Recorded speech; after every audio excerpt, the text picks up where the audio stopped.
Hello বন্ধুরা, tasty and roots চ্যানেলে আপনাদের স্বাগত। আজকে আমি দেখাবো সজনে ফুলের বড়া বানানো।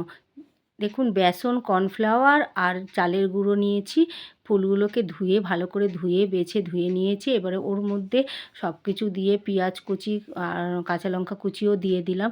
এবারে আপনারা আপনাদের পরিমাণ মতন অল্প করে একটুখানি হলুদ দিয়ে দেবেন কালারের জন্য, নুন দেবেন পরিমাণ মতন, দিয়ে ভালো করে এটাকে মাখতে হবে অল্প জল দিয়ে। যেহেতু বেসনটা শুকনো, চালের গুঁড়োটা শুকনো, অল্প অল্প জল দিয়ে ভালো করে সব উপকরণগুলোকে ভালো করে মেখে নিয়ে আমি 10 মিনিট রেস্টে রেখে দিলাম।